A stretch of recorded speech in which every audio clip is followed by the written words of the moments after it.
Elle nous dit qu'il y a peut-être des musulmans qui tuent par écouter. Tout un monde qui d'ailleurs qui porte le préjudice, parce que peut-être y a-t-il des musulmans tout à fait, il y en a qui ne tuent pas et qui sont l'immense majorité qui sont Catherine. les victimes de cette 99%. Ben oui, 90% des victimes du terrorisme djihadiste sont des musulmans. Voilà, sont des musulmans et on ne les entend pas assez pour dénoncer des faits divers qui, voilà, on ne les entend jamais dire, voilà, au nom d'Allah, c'est pas bien de faire ça. Donc. Franchement, comment on peut parler comme ça encore en 2025 à la télé? Comme si être musulman, c'est forcément être suspect. Genre, on précise qu'il y en a qui tuent pas. C'est une dinguerie. Pourquoi, quand il s'agit de musulmans, on se permet ce genre de phrase? Franchement, c'est du mépris pur et simple pour moi. Ça commence à devenir dangereux parce que ça entretient la haine et la peur. Et derrière, après, on s'étonne que les gens aient une mauvaise image des musulmans. Franchement, comment tu veux que des musulmans défendent? Vous invitez jamais de vrais musulmans sur les plateaux. Et vous préférez inviter toujours ceux qui tapent sur l'islam et les musulmans, ou même des imams alors qu'ils ne sont même pas imams. L'imam qui ne représente même pas les musulmans. Vous savez très bien on parle de qui. Franchement, ça c'est pas du débat, c'est une mise en scène, c'est la vérité. En plus, se dire que ce genre de paroles, ça blesse des millions de personnes. Des gens qui n'ont rien fait et on les considère comme suspects.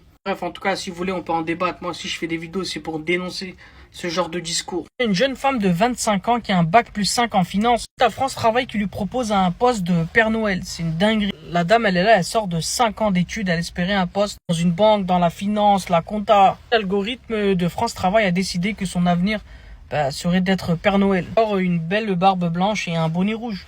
Pour prendre plus de détails, elle mesure 1m60. Je pense que ça va pas le faire dans le costume. Après, sur le moment, oui, ça fait rire, mais quand on y pense, franchement, c'est vraiment grave. Parce que pour moi, déjà, c'est une erreur et franchement, c'est pas juste une petite erreur. Mais c'est vraiment le signe d'un système complètement déconnecté de la réalité. Un algorithme qui décide pour toi sans connaître ton parcours ou même ce que tu souhaites faire. Et après, à France Travail, le pire, c'est si tu refuses, tu peux perdre ton chômage. Et il y a même des risques d'être radié. C'est la vérité. Donc toi, tu ressors après 5 ans d'études, t'as tout donné, on propose d'accepter un travail qui n'a aucun lien avec ton diplôme. Ça, franchement, c'est la vie de beaucoup de jeunes aujourd'hui en France. Bref, en tout cas, n'hésite surtout pas à me donner ton avis dans les commentaires. Franchement, on peut en débattre. Et abonne-toi pour plus de vidéos.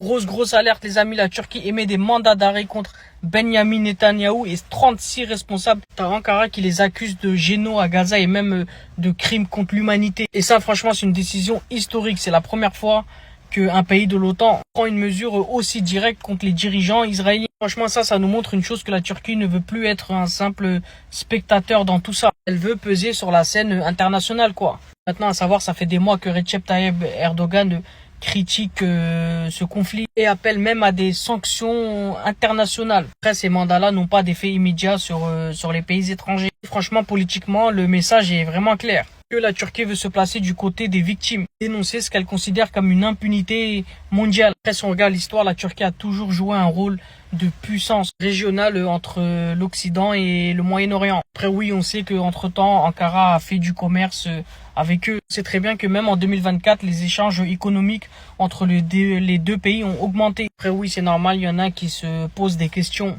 Et malgré tout ça, pour moi, ça reste un message très fort. C'est moi, on se demande est-ce que c'est trop tard ou pas. Bref, en tout cas, n'hésitez pas à me donner votre avis dans les commentaires. Mais pour moi, c'est un geste vraiment très fort. Est-ce que c'est normal de dire ça? Écoutez. Et la Rachida, la reine du couscous. Mais non, tu vois, Là, il a qualifié Rachida Dati de la reine du couscous.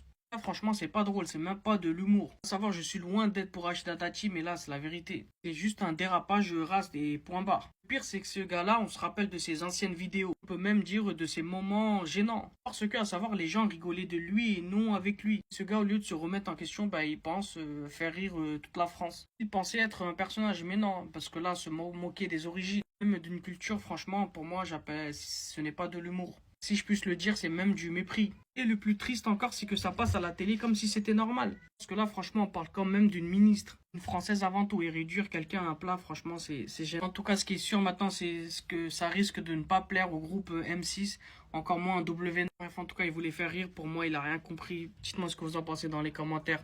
Franchement, on peut en débattre. Et abonnez-vous pour plus de vidéos.